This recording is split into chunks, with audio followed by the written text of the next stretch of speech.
Hey, listeners, just a heads up. Ben's audio is a little rough and sketchy for the first 5 minutes until we figured out what was wrong. So bear with us for the first few minutes while his audio gets a little questionable. Thanks. Bye. Okay. Yeah, but he's not gonna yearn for you. Yeah. He's not gonna fucking yearn for you the way fucking Darcy is.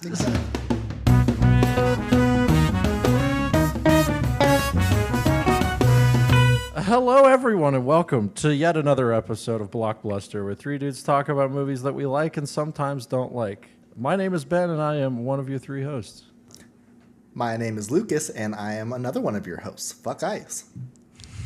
Fuck Ice, yeah. Yeah, fuck those guys. Hi, I'm Mitch. I'm the other host, and I am the host with the most this week. That's right. Woo! That's right. We're rounding out the epoch. The final epoch of 2025. Coincidentally, in 2026. If you're longtime viewers of the show, you'll know that this epoch was feel-good movies. And so far, are we feeling pretty good? I'm feeling pretty good. Yeah, I'm feeling pretty good. What do we watch, Mitch? This week we watched 2005's Pride and Prejudice. I thought you were about to say 2001: A Space Odyssey. I was like, dog, I didn't watch that. I don't know if that's a feel-good movie either. Certainly not. Yeah, 2005's Pride and Prejudice? Yeah, 2005's Pride and Prejudice. Yeah. You're like, did I watch the right year? yeah. That's why I asked. I knew there was a specific year that you wanted me to watch, so I was like, but which one? You're like, it's in the Excel sheet, and I looked at it. It just says Pride and Prejudice, and I was like, the other most popular one is from 1995, and it's a BBC miniseries. So this is like the most well-known Pride and Prejudice film, I suppose. I just want to ask, just so that everyone has this context off the bat, what have you guys consumed? So have you read the book Pride and Prejudice by Jane Austen? Have you seen the 1995 miniseries? And then, of course, we all watched the 2005 movie, but is this your first time? Is this a multiple, like a rewatch? The only exposure I've ever had to Pride and Prejudice is whenever it was referenced in ContraPoint's video on Twilight. Yeah, I've seen this film many times. I was introduced to it by my wife.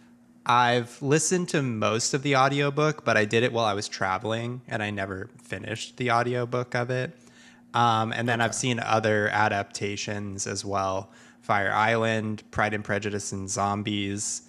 I've seen bits and pieces of the 95 BBC series, but it's 6 episodes, and it's much slower. Obviously, it's a show, so just like the pacing, Kira will put it on sometimes in the background. Yeah, so this was my first watch of the 2005 movie, and I haven't seen any of the others, and I haven't read the book. But after watching it, I did just a slight bit of research, and a lot of, I guess you would call them Austies, Jane Austen fans. A lot of people are divided, and some people really love this rendition of it, and a lot of people are like, no, it does a disservice because it's a movie. It has to cut it down somewhat. And they say that the 1995 one allows for a lot of the book's storylines or subtleties to come through. Pride and Prejudice, released in 2005, is an adaptation of Jane Austen's 1813 novel by the same name. It was directed by Joe Wright. It is the story of the Bennet family, a society family with less than the rest, and the challenges of trying to marry off 5 daughters. The 2 eldest Bennet sisters, Lizzie and Jane, experience the trials and tribulations of courting while being smart, beautiful, and without a dowry. Subtitles. Subtitles. Mine is Pride and Prejudice. This movie's initials are PP.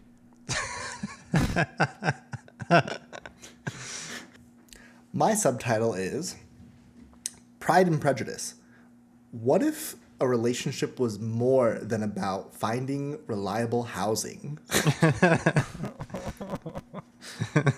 Couldn't imagine that. Yeah. Concepts. Mine is Pride and Prejudice, the original rom-com. Yeah. Yeah. It's got some calm. It's almost entirely rom. But I'll That concede was so that was something that I in my research found was a huge difference or criticism of the 2005 rendition is that the book has a lot of subtle comedy, specifically what is his name, Mr. Bennet, Yeah. the father. Apparently his character is supposed to be really subtly funny and always making these kind of like offhanded like making these comments that are funny and very self-aware, and I wish that I saw a little bit of that or saw more of that. Well, that leads us into initial thoughts then, yeah? Yeah. Yeah, I can give my initial thoughts. Initially. I will initially I will preface this with one, everybody, let's remember, I am a damaged human being. I need death or torture or trauma to keep me stimulated and engaged. So understand that preface. That's not true. Two, it somewhat is. Two, I think that this was kind of an issue of like when something creates a or is a huge leader in a format, whether it's like for like this in this case for romance movies, that if you've seen a bunch of romance movies and then you see the original, you're then like, oh yeah, I've seen this before, like said and done.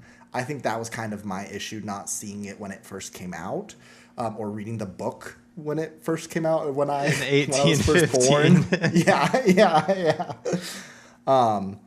But to me, I was like, I kind of knew what was going to happen from like the first scene, and it transpired as such. But I thought the shots were beautiful. I loved, I mean, it's a period piece, so all the costumes were incredible. And yeah. Yeah, I'm also a Pride and Prejudice virgin, so.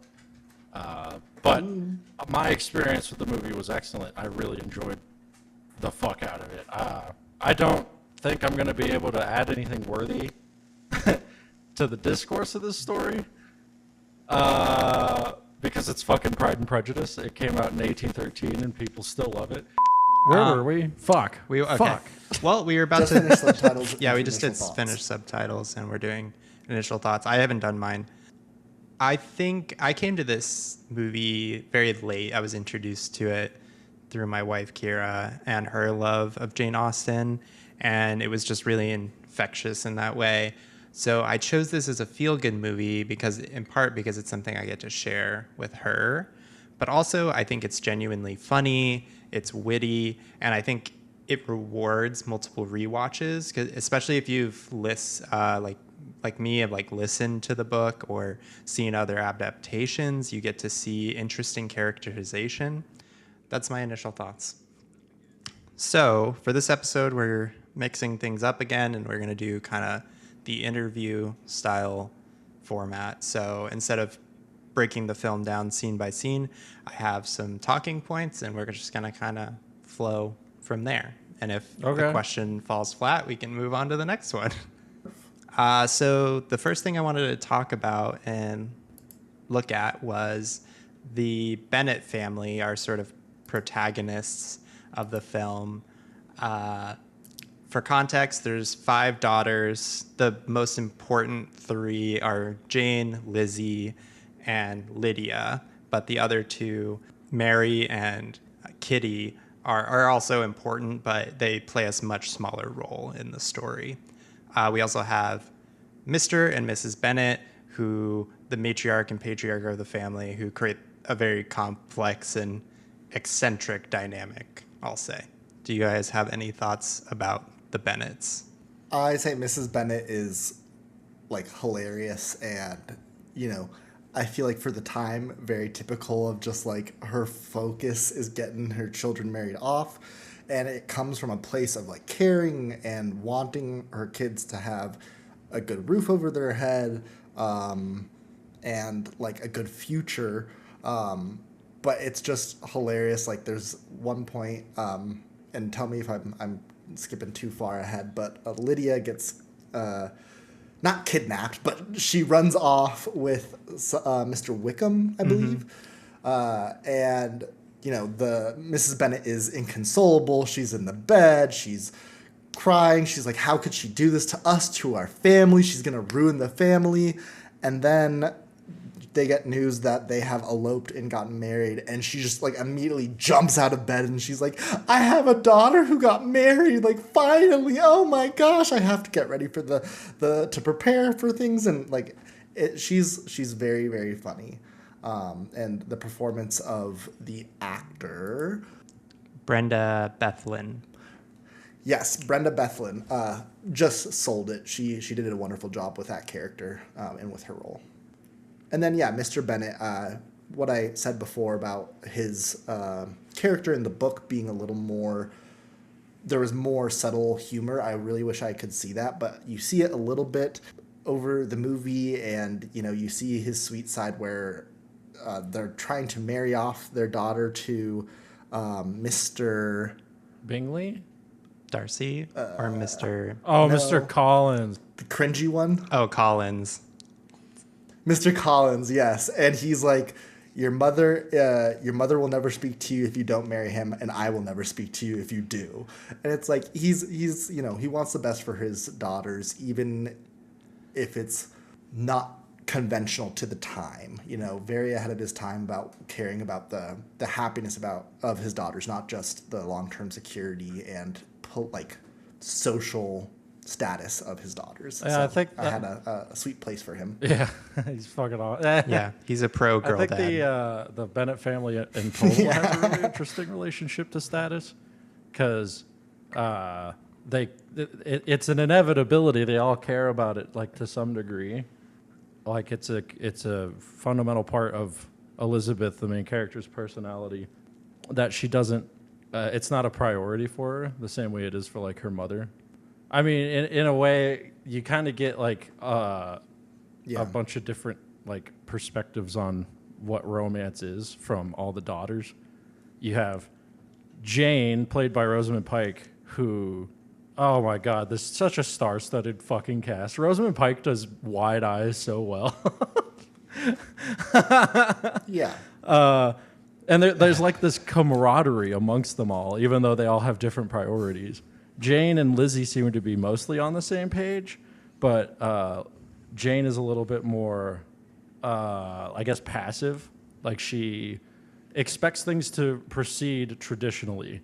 The man will make the move, and if he doesn't make the move, he must not be interested, Whereas Lizzie is much more inclined to like go and do whatever the fuck she wants, speak her mind, do that kind of thing. And then you have Lydia, and I can't remember Carey Mulligan's character's name. Hitty? Her name, Kitty. Kitty. Her name's Kitty. Her name's unironically Kitty.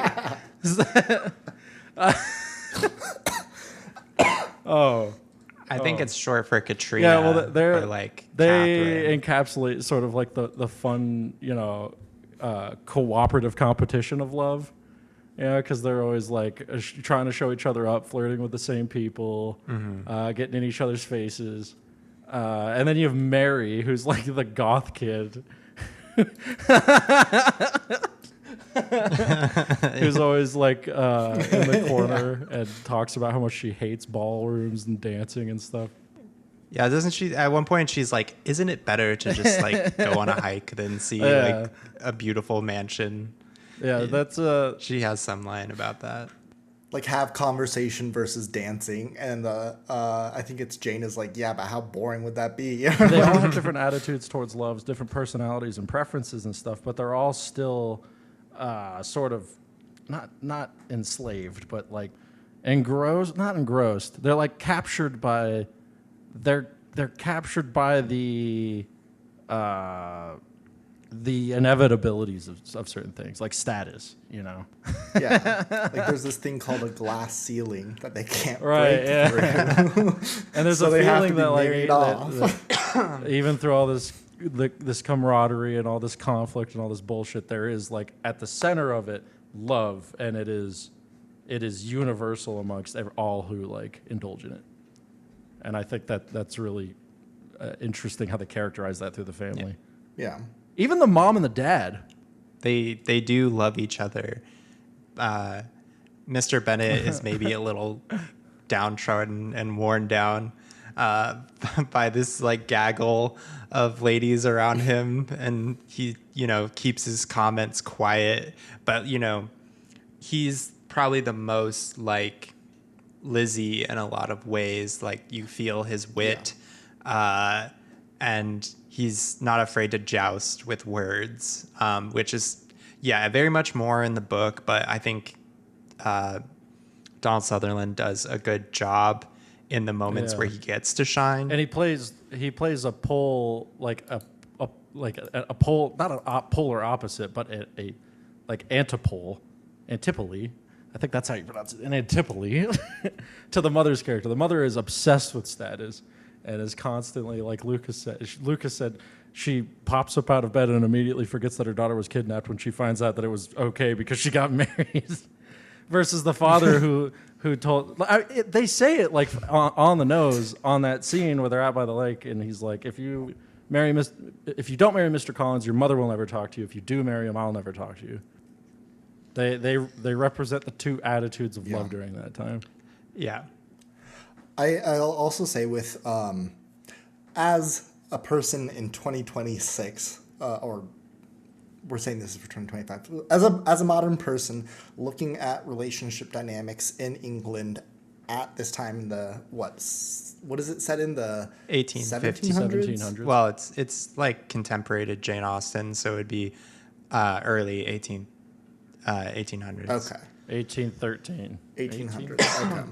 Looking at that, there were some things like, one, I was pretty frustrated at the very beginning. It's like all they're just like trying to push off these women onto these wealthy men, and like who knows who these people are. They just are doing this so that they can have housing, like how horrible it is. But it's like they put these people into horrible situations because they aren't able to have housing for themselves, and that made me very upset. That's the thing though. In this movie, there is, it's a fact of life that women are subjugated and rely on men for access to wealth and power and that kind of stuff. But like Lizzie's character, like one of the main components of her character is that she falls for Mr. Darcy in spite of that. Yeah. Which I love. Like Elizabeth is a very modern character for the time that she was written. I wonder what people at the time thought about this book being written by a woman. If they're like, God, wenches writing books. Well, actually, something that's something that's interesting. They were popular. They were very popular, and Jane Austen didn't publish her books under her name while she was alive. They were just under they just said by a lady, and it wasn't until after she died that she got the recognition, and probably some of that is the societal pressure of being a woman writing these novels. But yeah, it's interesting. This was probably like popular, but other people thought it was scandalous, and seeing other people see that it was popular probably started discourse and the discussion over what is a relationship for, what does the role of romance play within a relationship, which is really cool. Like that's what art should be. Well, I think it's important that she's writing about love from the perspective of a woman, in this time as a contemporary. Like, I do want to pivot the convo, if that's all right. Well, I was going to ask, is Mr. Collins a part of the Bennetts? Because I have a lot. Yeah, we can talk about how about this? I'll roll him into my next question, which is, since we've talked about the Bennetts at length, I think we should talk about their foils, so to speak, of Mr. Darcy, Mr. Wickham, the brother and sister duo of the Bingleys, and then Mr. Collins. what are your thoughts on the other sort of main characters moving around in this story? Okay, all right. So, Mr. Collins. Mr. Collins, for those uninitiated, is like related partially to the Bennetts. He's a cousin. And visits Distant them. cousin, I think. Yeah, something like that. Visits them and with the intention of courting one of them so that he can inherit their estate when Mr. Bennett dies. Well, to be clear, he was already going to inherit their estate based on their relation. Oh. But yeah, continue. But to keep it in the family, he was going to marry within the family. Hey. And he's meant to contrast Mr. Darcy, who's the main love interest in the story, and who's the stoic, mysterious, roguish, sexy man. And Mr. Collins is none of those things. I wrote 4 things down about Mr. Collins, and here's what they are. Mr. Collins is as sexy as a moldy bagel. Mr. Collins looks like a thumb with a toupee. I love Mr. Collins' character. He's the least sexy thing anything has ever been. And I'd rather fuck a landmine than Mr. Collins. All very similar notes on Mr. Collins. He's so unsexy. Yeah. Which is his job. Like, in the story, he serves as like brown nose. Like, he's a society suck up. Like, he's constantly talking about his patroness, Miss Catherine Lady Catherine de Bourgh. And he has so many unlikable qualities. But he's so funny. Just as a character, like, he's kind of just this greasy dude who rolls up and like thinks he maybe has a way with words, but instead he ends up complimenting boiled potatoes. Talking about like all the shit he knows about women, and all the women at the table are like, just shut the fuck up. Like, I feel like if Mr. Collins was born in the modern era, he would be an incel because he's like, oh, I know women. And the way he tries to interact with women is like, there's step A. And once you get to step A, you got to go to step B. And it's this rehearsed, like, robotic Hey, he's a thing. pickup artist. Yeah, He he's a bought pickup an artist, and online he's so course. cringy. He bought an online Yes. course on like how to woo women. He cried when Andrew Tate lost his boxing match. Yeah, he did. What Mitch was saying, he's like a societal shill. He is supposed to contrast Mr. Darcy in that aspect. Mr. Darcy's character is my favorite in the whole story because like he has the biggest arc. He goes from being a curmudgeon and also kind of unsexy. Like, he's a good-looking guy, but at the beginning, he's so stiff as a board. He's just rude. And he's rude. He is rude. And like, Lizzie asks him to dance, and he's like, no, I shan't. I shan't. It's like, dog, Keira Knightley just asked you to fucking dance. Are you kidding me? But he learns that, like, these expectations of him are holding him back from being the heartthrob that he is. And as Lizzie encourages him to be more of the person he is at heart, he turns into this just scaldingly hot gentleman. Don't let this get to your head, but I see Mitch, you a lot in Mr. Darcy in the sense. No, I identify a lot with Mr. Darcy, and that's not like a vain thing. This was gonna be one of my questions later.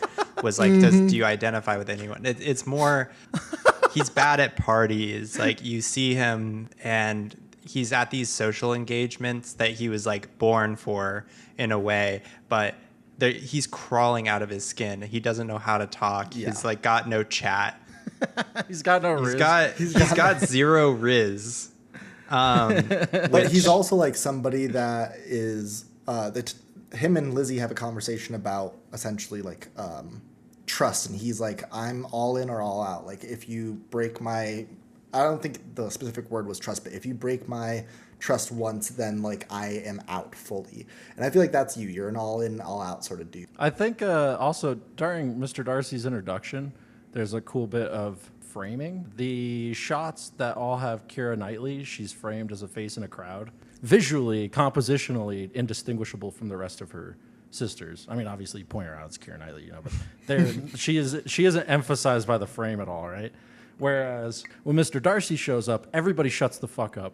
They all part in the middle like the Red Sea. He walks down the center of the ballroom. The camera's squarely focused on him. It seems like they're setting up a romantic dynamic between the two, where Mr. Darcy is an item of desire who wants what many might see as an unremarkable girl. And that kind of is it, but it gets flipped because Lizzie becomes the object of desire. Mm-hmm. And I don't say object as in, you know, she is literally in a metaphorical sense.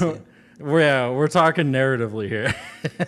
But yeah, from like when he first walked in, it was plain to see. I was like, okay, this ends with them being together. Got it. Boo. Yeah, I bet you think the Beatles are overrated. No. Yeah, I mean, I understand that, but that's just kind of like how you cinematically have to set it up. Yeah, I think one thing you did point out, Lucas, is that he is rude. Basically, how Lizzie is introduced to Mr. Darcy is he's standoffish, doesn't like to dance, and then she overhears him, and he's basically like, oh, that Lizzie Bennett, she's not nearly handsome enough to be that much trouble kind of thing. And she's like, oh, okay then, you fucking dick, from then on. And that starts the sort of dynamic of the sort of enemies to lovers arc begins there. Yeah. And it very much gives off that sort of person who's just not very socially aware. I mean, he didn't know that he was being listened to by them, but he gives off the like, yeah, I'm just being honest. And it's like, yeah, and it's hurtful. I did think that Mr. Darcy thinking Keira Knightley was unattractive was very unbelievable. Yeah. And almost ruined my immersion. You're like, this isn't the 1800s. Yeah, something that I think, and this is, it's a movie, they have to cut it down for time, but I think I didn't pick up on the scale of time too quickly. Mm-hmm. There's a point where Mr. Darcy ends up going back away from wherever they are, wherever the Bennetts are.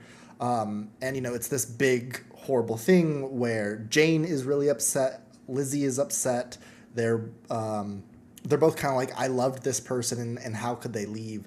And I'm like, you guys had like 2 or 3 interactions. What do you mean you loved them?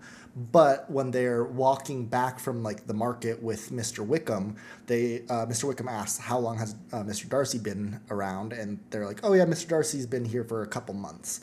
And so it's like, oh, okay, the scale is a lot longer. They have had more than just 3 interactions. They have probably built up more of understanding of each other than what was shown. But at first I was like, what do you mean you're in love? You don't know this person. So that was something that I had to just to recognize in myself. Well, there is also a little bit of that courting in this time. Like, no one really ever gets to know each other too well before the proposals come up because of societal pressures and sort of, you know, it seeming sort of unbecoming to, like, you know, these gatherings, these balls were like some of the few times men and women could be in the same space, like operating in a expressing romantic interest. And so, you know, it's like fucking summer camp, like feelings fly fast and people are proposing out of nowhere. It's like BYU out there. And there is that sort of economic aspect of it too, where it's like, you're a good match. I think you're a good match. You're nice. You seem nice enough. We had good conversation, and it is like an unfortunate thing at the time, but yeah, I'm sure to our modern dating sensibilities, it's like, girl, you don't even know him. Like, what are you talking about? Yeah, I think I was like, if she was like, oh, dang, this was looking like it was going to be a successful, you know, union, and it didn't work out, like, I would understand that. But the whole romance of it, of like, oh, I love them, I was like, left questioning. But you're right, like, there were a few times where they could be in these kind of like romantic, lusty, I don't know, like, there were a few times where they could actually like interact, conversate dance, hold each other. And so, yeah, feelings flew fast. And I think because of like my modern look at this, I was like, why are these adults acting like teenage girls? Like, you don't know him. But yeah. It's fun to act like a teenage girl. Yeah. Yeah. Some other fun like characterizations I like Bingley and Darcy being that kind of like golden retriever to black cat friendship, where Bingley's kind of giggly and a bit a goofball, and then Darcy's like, "This is my best friend. Don't be mean to him, or I'll be mean to you." Like, Yeah. Mr. Bingley's dope. He's like a sweetheart. yeah, and he handles the pressure. Bingley handles the pressure of the Bennets really well. In contrast to Darcy, when they first meet, the Bennets being very overbearing and being like, "You should throw a ball," and then we can all the good families can come, and he's like, "Oh, yeah, sure, yeah, that sounds fun." Like he's game. Yeah. I guess the last person we should talk about before any other questions is like the scumbag villain of the film, outside of society itself being a bit of a villain, Mr. Wickham. Him? I thought the Darcy's aunt was the villain. Well, yeah, they both She's sort of just- represent different things, right? Mr. Wickham was annoying. He's also a goddamn redcoat. Yeah. He is a goddamn redcoat. You I can't also- trust him. I had a big issue with Mr. Wickham and Lizzie. Like, she doesn't know either of these people, and she's known Mr. Darcy longer. And then Mr. Wickham is like, "Oh yeah, let me lay down some lore about why Mr. Darcy is a bad person." And she fully is like, "Wow, I didn't know that. How terrible." I'm like, do you just believe everything that someone tells you? Like, there are people out there that are bad, and like, I don't know. I didn't believed trust it. him. I believe the person out there who was bad was Mr. Darcy. I didn't. I saw Mr. Wickham for what he was, a fucking rat. But yeah, I was just like, Lizzie is a very intelligent character. For me, it wasn't believable that she was just like, "Okay, I'll take you for your word," without like any apprehension. Well, she didn't take him for his word. She ask. She said, like, Mr. Darcy has to explain himself, basically. Like, I'd like to hear his side of the story, but she doesn't. That comes from the prejudice part of the title, right? Like, she already didn't like Mr. Darcy at this point in the film, and this handsome, strapping soldier guy comes to town and is nice to her. Drops lore that maybe the guy she already is predisposed not to like is a dick, and so it confirms her opinion of him. But yeah, Confirmation bias. yeah, Fair. Yeah, but she then investigates. She doesn't just take it as gospel. true. Well, from my perspective, it didn't seem like she was like, "Okay, let me investigate this." It seemed like she didn't bring it up until eventually they were like, because she doesn't have a chance to bring it up because he leaves, right? Well, there's the second ball where they sort of have the There's so many balls in this Which movie. I feel like then she has a chance to bring it up. She doesn't bring it up. She only brings it up after they reconnect, after he leaves.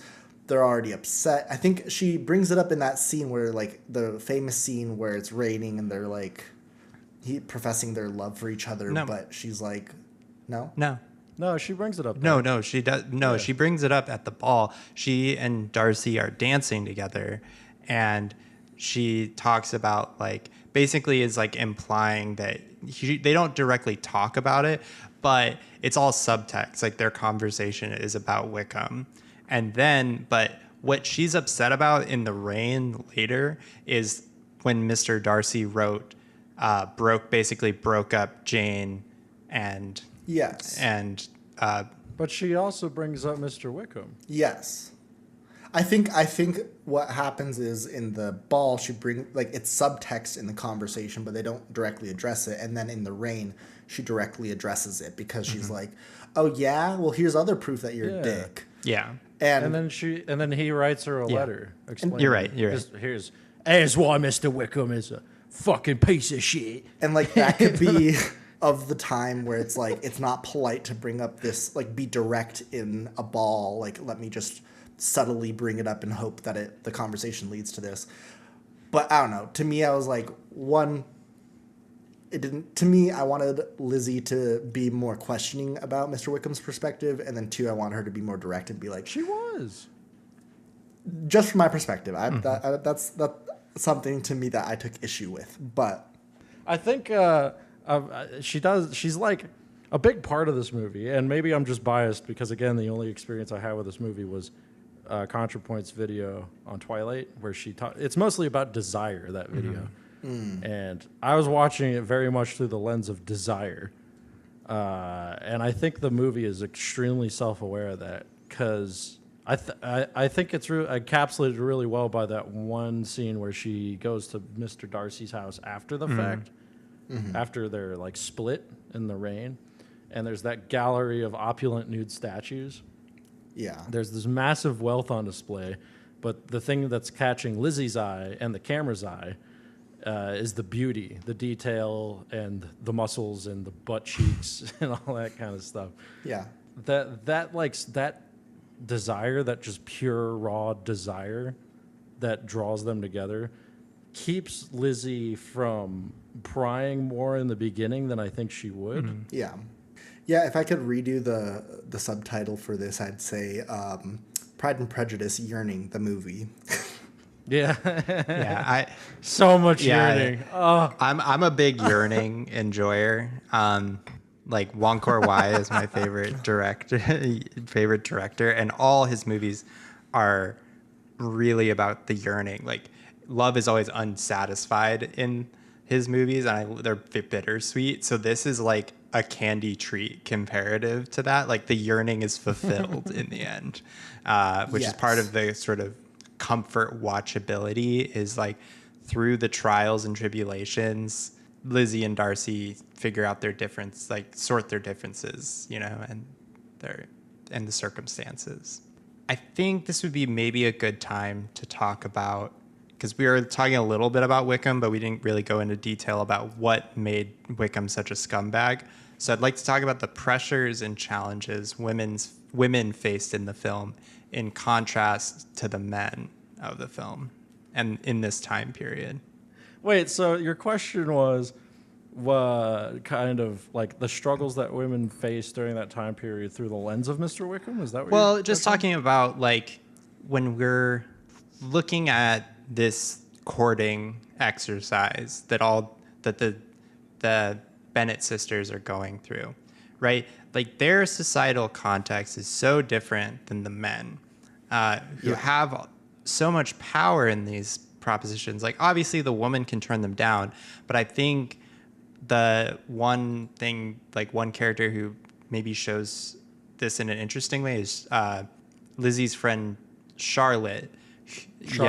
Who Lizzie, so one of the scenes we didn't talk about was Mr. Collins proposes to Lizzie in this very funny, like, It's cringy. Yeah, it's so hard to watch, but it's so funny. It's so good. when he's like, no means yes when it comes to marriage, over and over And he's again. like, she's like, no, and he's like, you didn't let me finish. Let me finish. No, just let me finish. He's like, I know you're playing. Like, he's like, are you trying to play hard to get, basically? But after this scene, her friend Charlotte comes to her and is like, hey, I just want to let you know that Mr. Collins proposed to me, and I'm gonna say yes. And Like a day after he proposed to her. well, I don't know what the time period is, but in the sequence of the film, it feels like immediately after The next scene. The next scene, basically. Within a few shots.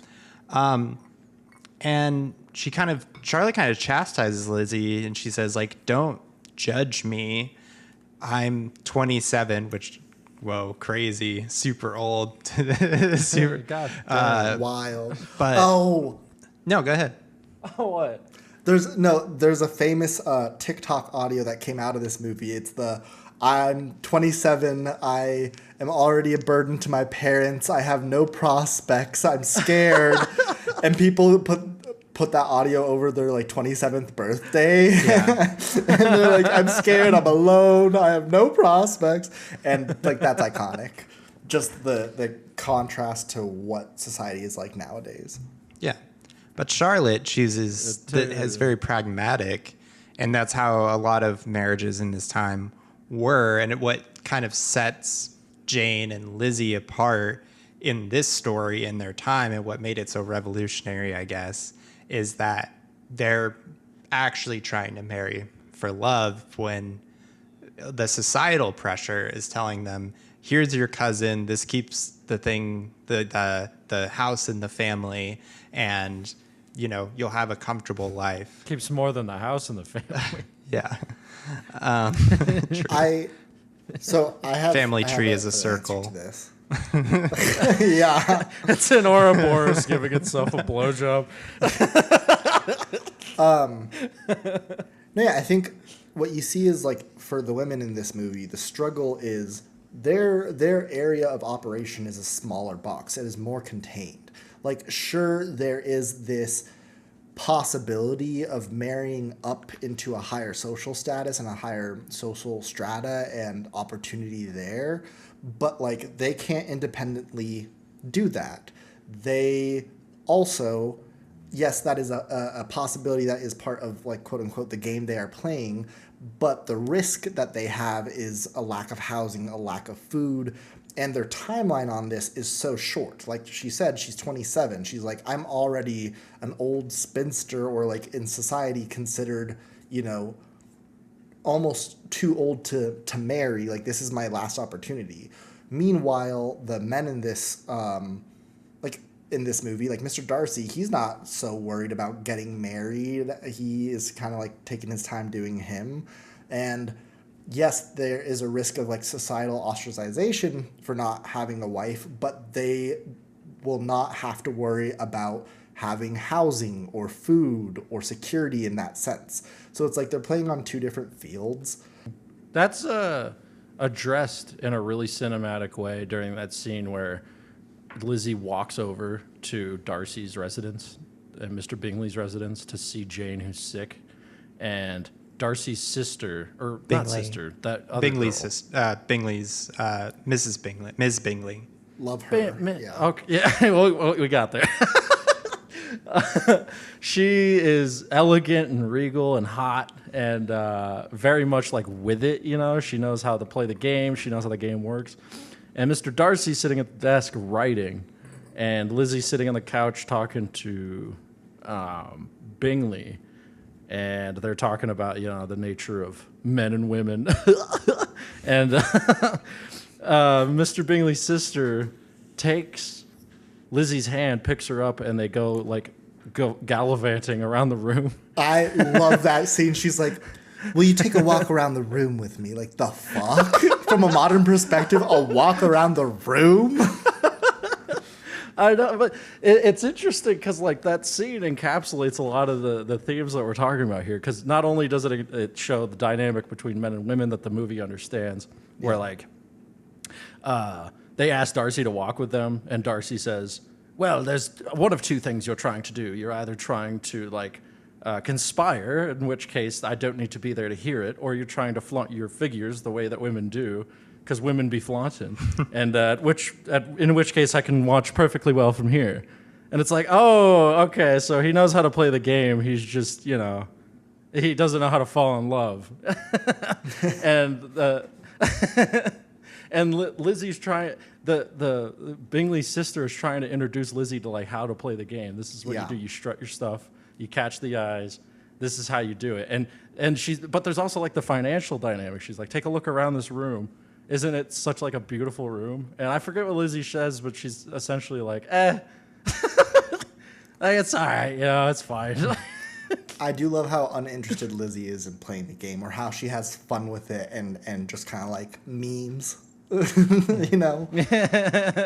that scene opens in a funny way because there's these two society men and Bingley's sister talking about all the things that a woman needs to be a good match. Like, she has to draw, she has to play the pianoforte, she has to read, all these things.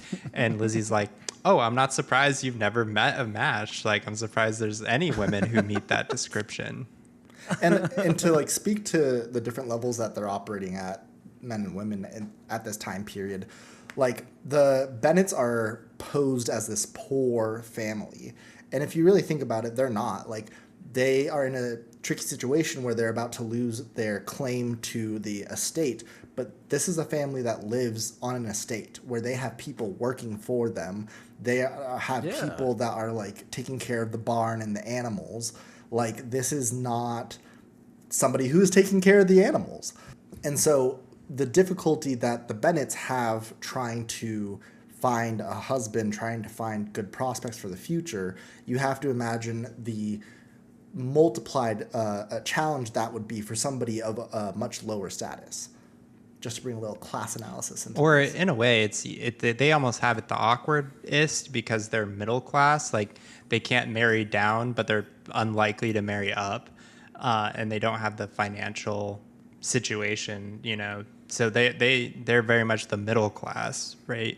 Or like upper middle or whatever. But yeah, you're right. The Bennets, they're kind of played off as poor, or that's a common misconception, is that the Bennets are poor, but really they're just not as wealthy as a lot of the gentry of the land. Which, can you guys clarify something for me? I might have missed this, but I understand like the situation they're in where they live in this estate, but they will no longer have this estate in the future because it's going to Mr. Collins. But what I don't understand is, why doesn't Mr. Bennet have ownership of the estate? Who had ownership of the estate? Why did they lose it? Do you guys know?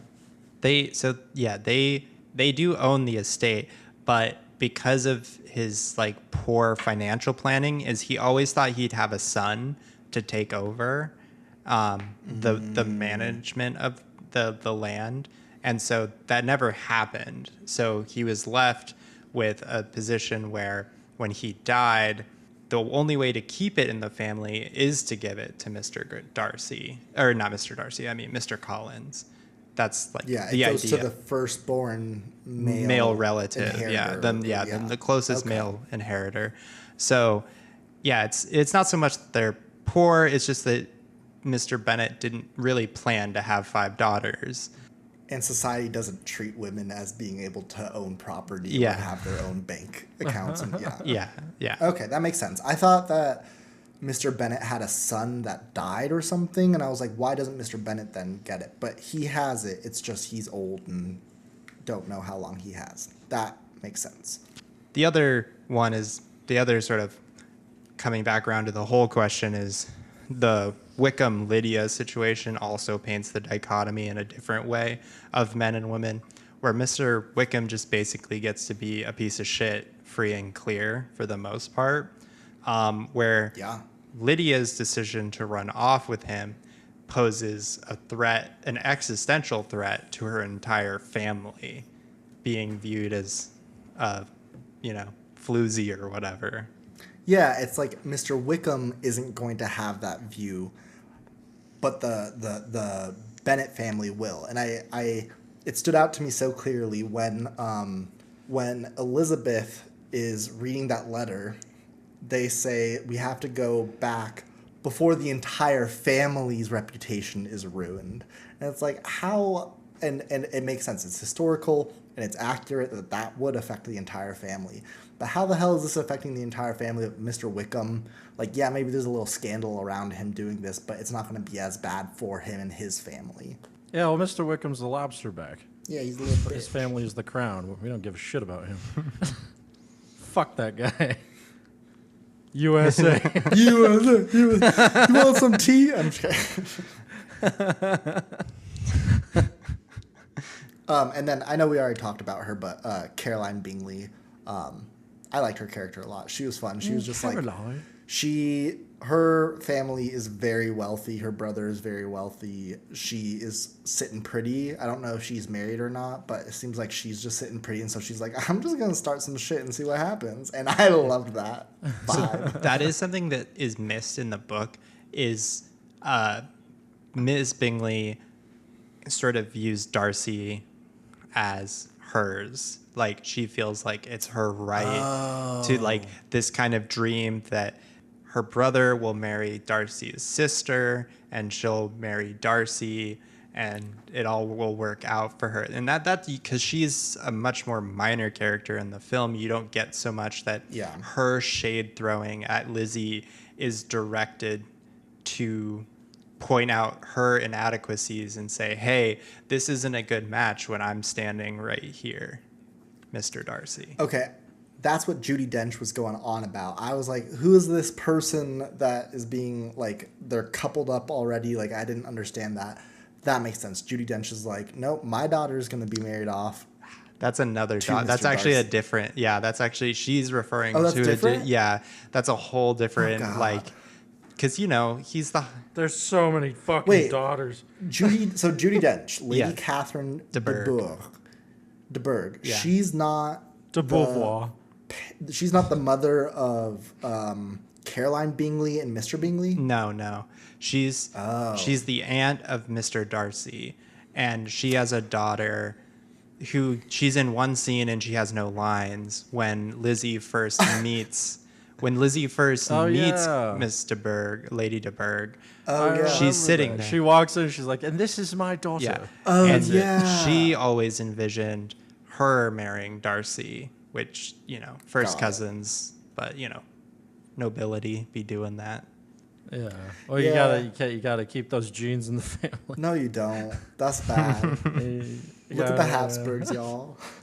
But there's like everybody thinks that they have, like they deserve, that someone they know deserves Mr. Darcy, basically. Got it. Fuck, marry, kill, Mr. Bennett, Darcy, Mr. Bingley. Right now, or should we come back to that? Right now. We're doing that right now. Bennett, Mr. Darcy, Mr. Bingley. I'm going to kill Mr. Bingley. I'll fuck Mr. Bennett. Whoa. And I'll wait, marry like Mr. her Darcy. dad? You wanna wait? Yeah. Okay. Come Sorry, on, Ben. I just wanted to He's make. gonna kill Mr. I just wanted to make sure I had it in my head. Okay. Yeah. Okay. It's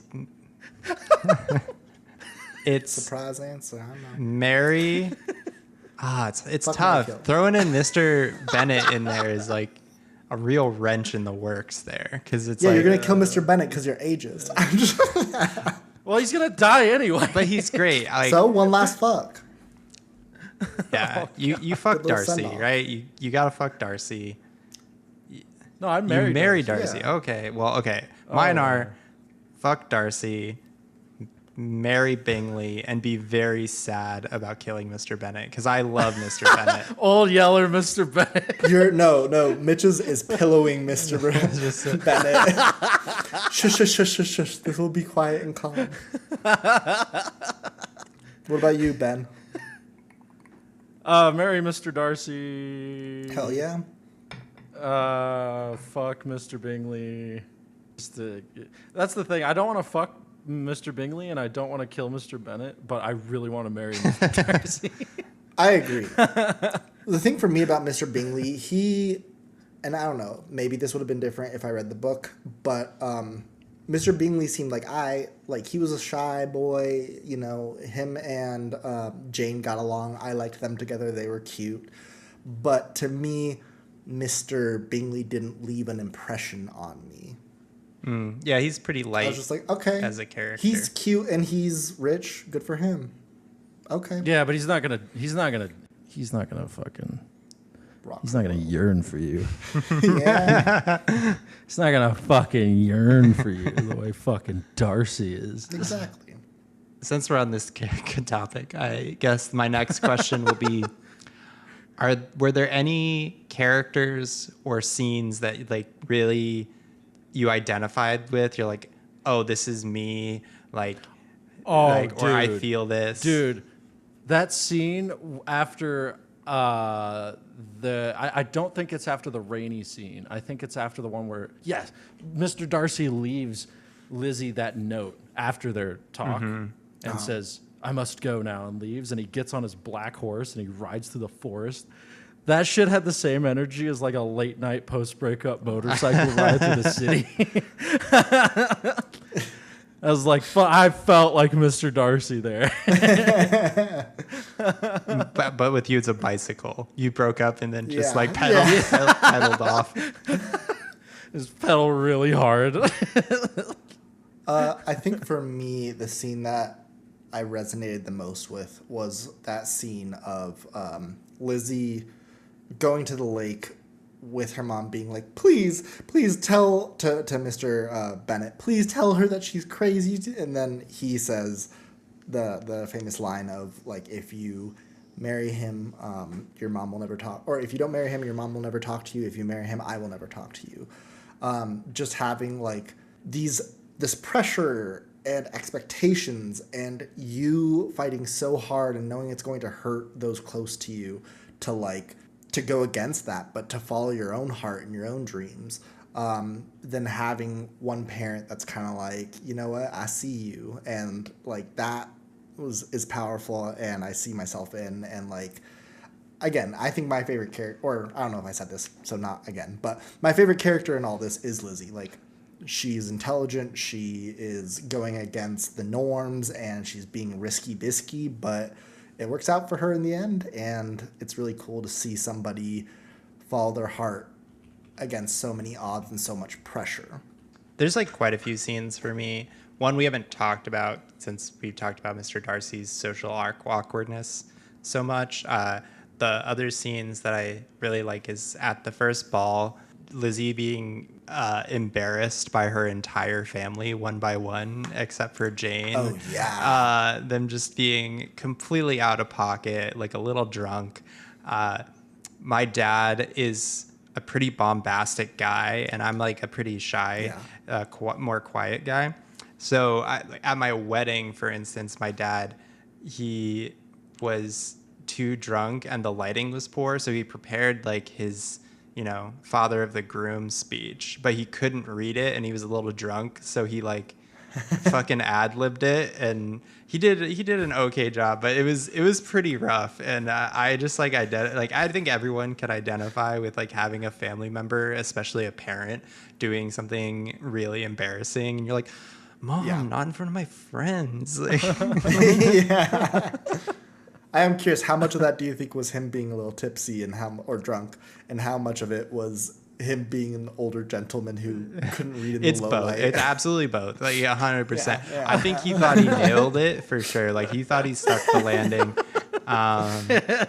But yeah, I gave him props for trying. That is a theme at weddings. I've noticed is dads think they can wing the best, like their speech, and it hits them in the face like 9 times out of 10. Yeah.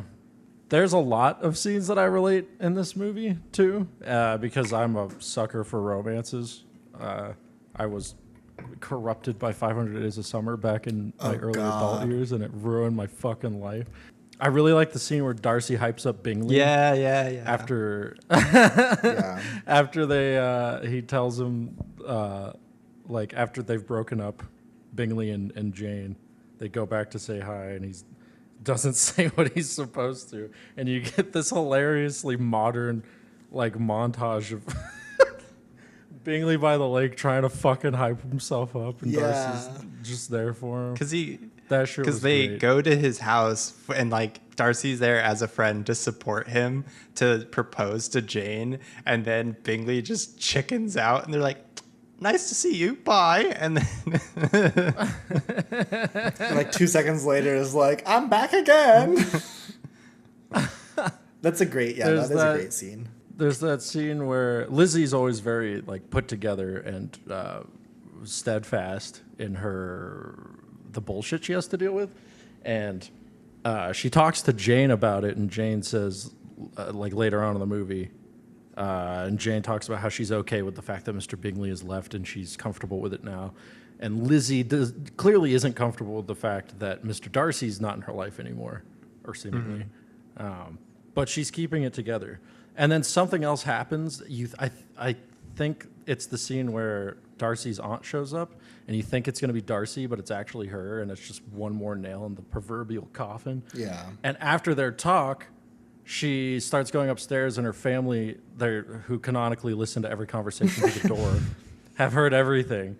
And as she's running up the stairs, they ask her, like, what's wrong or if she wants to talk about it. And she says, in a moment of her lowest point, she says, can't you all just leave me alone? And it's like, yeah, Lizzie, I've been there. Yeah. God damn. I also love that scene where Lizzie gets the letter that Lydia ran away. And Darcy looks at her and goes, you look like you're in distress. I'll leave you now. Yeah. Just does not know how to like deal with emotion like around him. He does go do something about it after, but in that moment, he can't be there for her. There are two things also I want to bring up. Just one is Lizzie, the entire time that she's like interacting with Jane, like she is such a good little sister, vibe wise, big sister, but she's younger than Jane, right? She's younger than Jane. Yeah, just her vibe. She's such a good like sister of like caring for her sister that she's going through all this shit with Mr. Darcy, but the entire time she's focused on like, how are you feeling, Jane, about Mr. Bingley abandoning you? Oh, he's back. Like, I'm here for you. And she kind of like brushes off her own stuff about Mr. Darcy and is just like fully there for her sister. I'm like, that's a real one right there. And like, maybe not the healthiest, deal with your problems too, but you know, she's a good sister, and that's really, really fucking sweet to see. The other thing that I wanted to say was Lizzie, I resonate a lot with this after going to Mr. Darcy's estate. They run into each other. She didn't think that Mr. Darcy was going to be there. They have a small little interaction, and she's like, well, I better get going. And, you know, here he is trying to kind of give them time to resolve things and be like, let me take you into town. And she's like, nope, I'm just going to walk. Like, I get that. Sometimes I'm like, I'm in too deep. Let's just get out of here. Might not be the right that's option. canon for the movie because she walks over to Darcy's estate at the beginning, and she's got like mud on her skirt and stuff. And Darcy's like, did you walk all the way over here? And she's like, yeah. What the fuck do you care? And at the end of the movie, Darcy, when the big reveal is that Darcy's taken her back and wants her affection and loves her so much, he walks to her at the end of the movie. Yep. Which I relate with a lot. Lizzie walking over to the house. I love Lizzie as a character, but it's like you just show up covered in dirt, and it's like, who fucking. But yeah, boys. I had other questions, but I think we touched the big stuff. I think we touched ourselves, yeah. And each other, maybe in our hearts. Closing thoughts. I can go first. I am the curmudgeon in this situation. Yeah, I mean, I love romance. I love a cute little moment. I think Lizzie's character is very well written, very well performed. I love the Bennett family and their performance as well. Again, overall, I think I would have benefited from maybe the 1995 viewing where they give it more time to kind of build these relationships so that there feels like more stakes. To me, I was like, this is an extreme reaction for what experience you've had. But it was cute. I liked it. But again, I'm a old grump who needs trauma, and I was definitely a little bored watching it, and I am sorry to all the Austies out there and fans of love. Yeah, which fucking how can you not like Love? I like Love. It's a great yearning movie. I couldn't put it better myself. Yeah, the cast is amazing.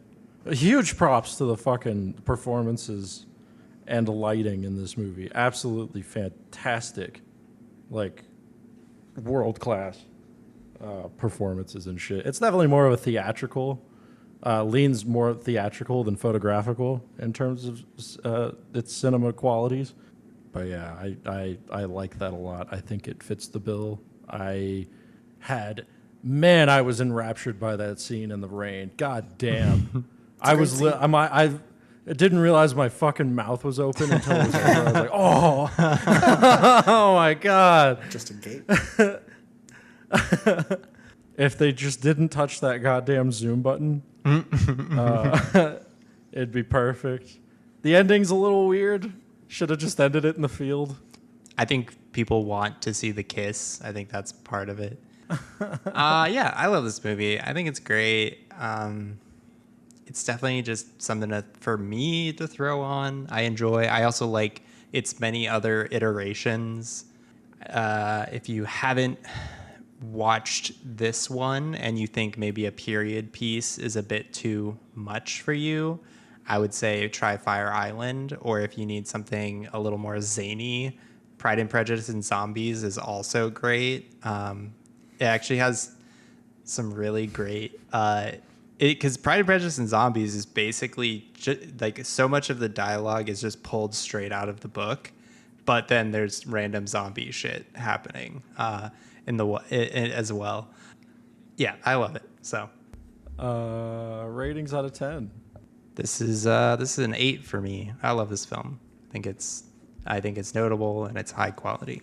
For me, if it wasn't for the podcast, I don't know if I would have finished it or watched it. I think for me, it's a 5 out of 10.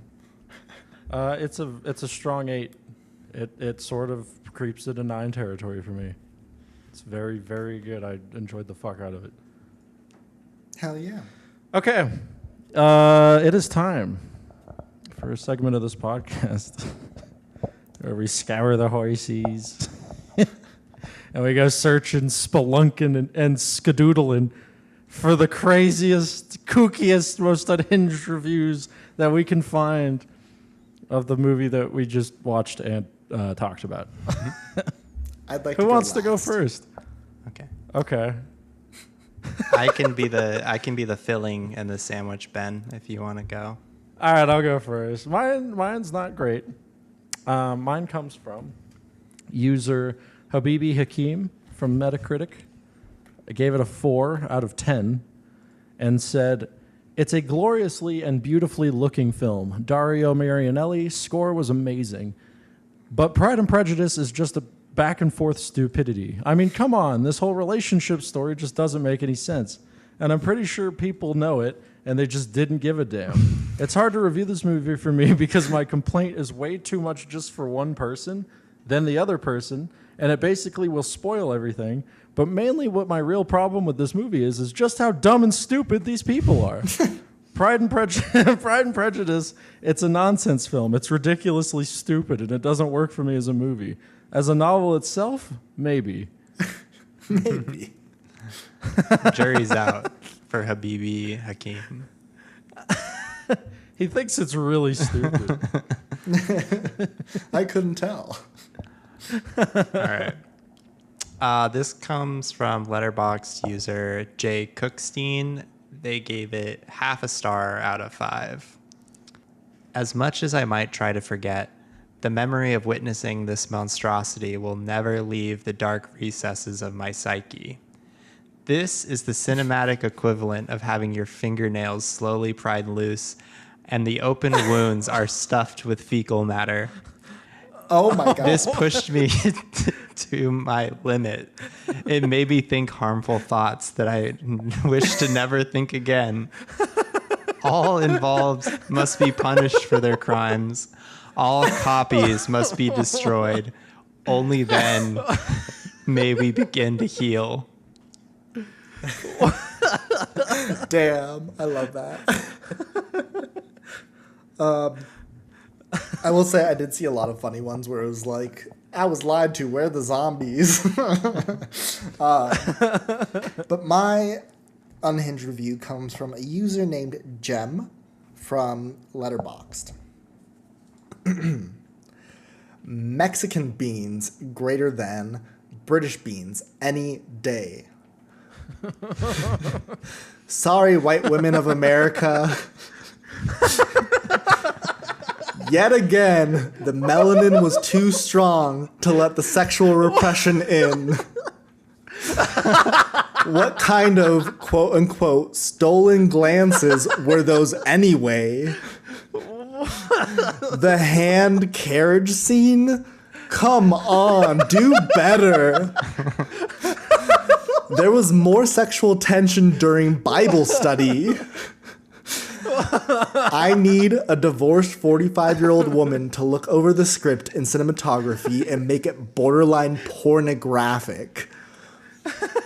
Not for Latin lovers. Damn. Love. Yeah, I agree with almost everything that person said. Love. Jesus Christ. Yeah, I expected a lot more horniness, but 18, 13. we live and learn. All right, well, that was Pride and Prejudice and the end of our epoch. Next week, we're going to be doing something a little differently. We are going to be doing kind of like a recap. We've been doing this for a year now. And yeah, it'll be cool to look back and regale ourselves with stories of old. The or. I'm super movies excited. that we liked and movies that we didn't like. I'm super excited for this because even in this episode, I wanted to kind of talk about some stuff, but I'm saving it for the episode. We have done a lot, y'all, and I'm excited to dig into it, ask each other questions about our experience, grow from it, and excited to see what happens in our quote-unquote next season. Yeah. Season 2. Yeah, this will be Coming sick. to a pod. Season 2, baby. Let's go. All right. Season 2 is the adult version. Oh, yeah. Where we all get...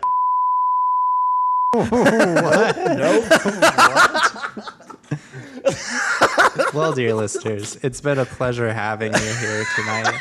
Yeah, it's been a pleasure. We love you. Thank Kisses. you for listening.